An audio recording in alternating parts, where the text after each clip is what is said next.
Hey guys, what's up? This is Evan from Stock Music Musician, and in this video I want to teach you about the 4 types of music royalties that are relevant to music licensing. So there's a couple other types of music royalties out there, but these are the ones that are really going to be at play if you're either looking to sell your music for music licensing purposes, or if you're looking to purchase royalty-free music from a music library. So if you're in either of these camps, I hope you'll find this video useful. I'm going to try and make it fast and quick. So we're going to hop right in. But let me say that if you're a musician who wants to learn how to license their music, I do have a free 5-day music licensing crash course. It'll teach you how to get started licensing your music so you can start collecting some of these royalties from your songs. So let's jump into the first type of royalty, and that is a sync royalty. For a lot of musicians, this will be the first type of royalty they ever earn from their music. And this is earned when you want to synchronize a song with a video. That's the simplest example to give. So let's say I've got a song called, Happy Days, and you've got a YouTube video that has people having fun, and you want to use my music in top of that to be the background for a montage. You do not have the right to do that with my music unless you purchase a sync license, which lets you synchronize the music with the video. It sounds crazy, but that is considered a separate use of music from just putting it, on the radio. And so you have to buy the rights to do that. Otherwise, you can submit a YouTube copyright claim, and I will get all of your revenue or a huge chunk of your revenue from that music. And that's why you need to work with trustworthy royalty-free libraries to basically purchase music that is cleared, that you have purchased the right to do this, and then you're not going to get hit for all your money down the line. Let's say your video goes viral and you make a lot of money from it. Well, that money all becomes mine if you have not acquired a sync license. When it comes to royalty-free websites, I really like Pond5. Artlist is another great one. There's a lot of stuff out there, but the main point is just to find 1 or 2 royalty-free libraries that you really like, that has a catalog of music that you really like, and learn what their rules are, because royalty-free means something slightly different to every royalty-free library out there. So you need to know what the terms are so that you can find something that works for you. And then once you've found a library that you like, you can just always know what the rules are going to be, as opposed to learning them from scratch every time. And this video is going to be here to tell you what these 4 types of royalties are. So if you want to synchronize your music with a video, or even if you've got a podcast and you want to synchronize your music with a voiceover, we've got this nice beat, and they'll be like, "Hey, this is the Matt Johnson podcast hour. Welcome to our show."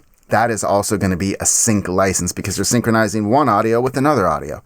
So be sure to get your sync ducks in a row. The thing about a sync royalty is when you license it from a library, you pay a one-time fee generally. So let's say you go to Pond5 and you purchase a song for $15. That sync license has been purchased, and now you can synchronize generally that on a bunch of different videos. Different sites are going to have different rules, but that's a good thing about Pond5. That is that one-time fee. The royalty-free library will then split that money with the songwriter or the song recording owner. So that's sync royalties. One-time fee generally, it's upfront, and it is to have the right to use the music with a video or other media. Second, mechanical royalties. So a mechanical royalty is basically every time you make a copy of a song, you have to pay the songwriter. So every time a song is streamed on Spotify, a mechanical royalty is due. Every time you purchase an album from, I guess, iTunes these days, but if you used to go down to the warehouse or Sam Goody and buy an album, an artist would get paid for each song that was on that album at a set rate. Mechanical royalties, there's a lot of money in them, but it's not as big of a deal in most sync music, especially royalty-free sync music, because from what I've seen, most of the licenses tend to waive the mechanical royalties. So copies aren't really being made in a way that you would get paid a mechanical royalty, but it's something to be aware of.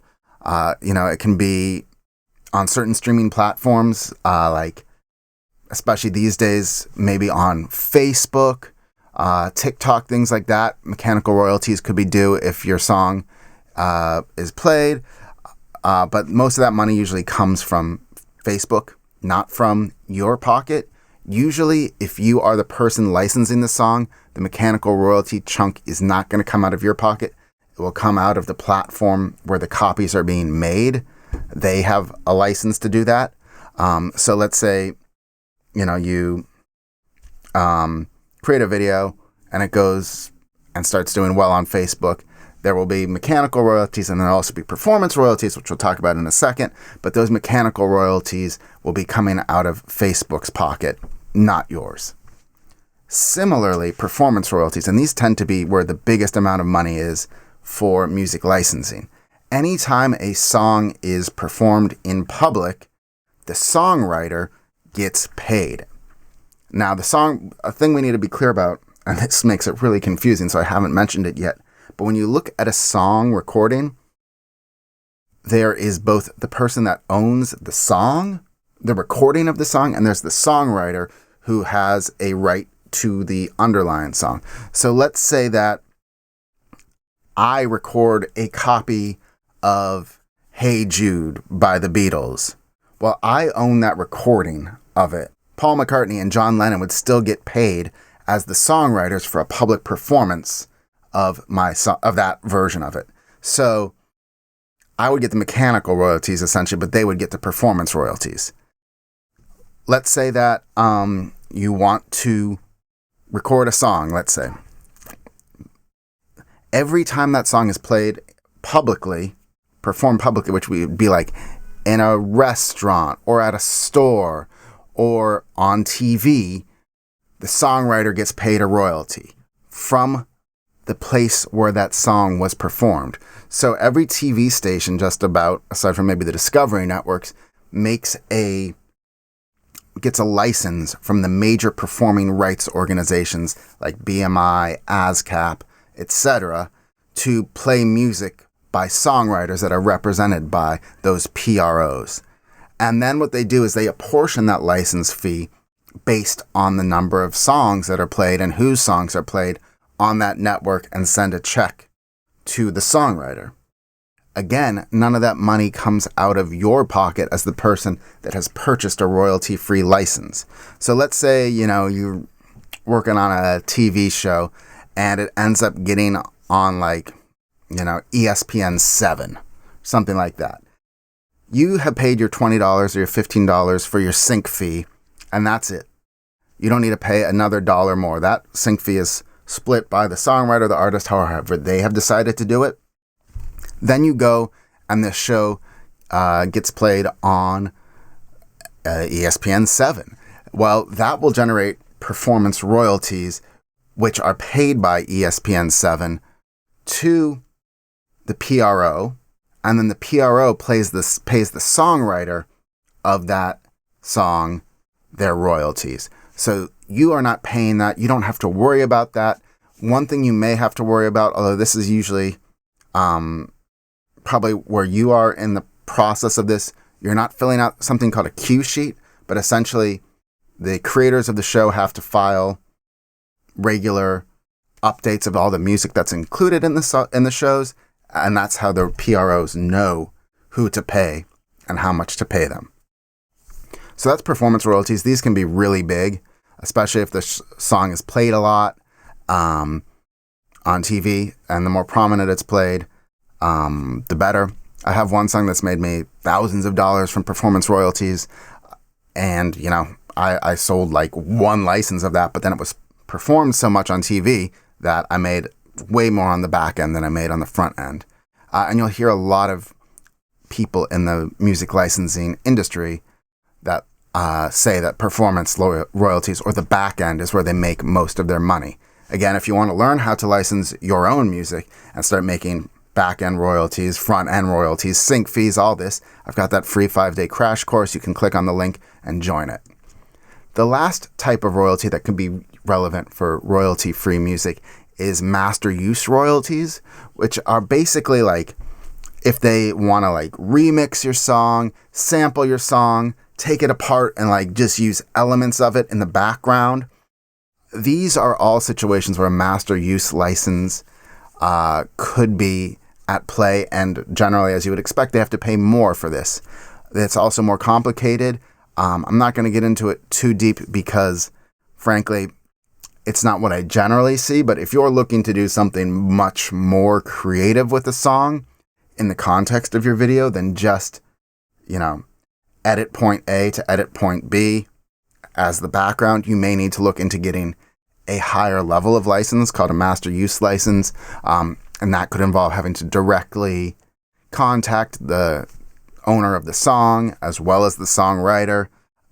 If they're different people, sometimes there could be multiple owners of the song. So it's just a thing to be aware of if you're purchasing music, purchasing a license for music.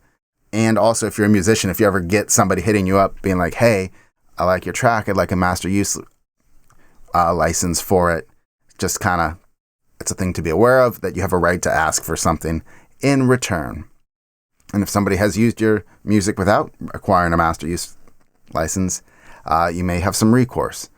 So I really hope this was helpful. I hope this has been a quick and easy way to learn about the 4 different types of music licensing royalties and how you can take advantage of them if you're a songwriter, and how they don't need to be that scary if you're somebody that is using music in your YouTube videos. Just find a reputable library, work with them, pay your sync fees.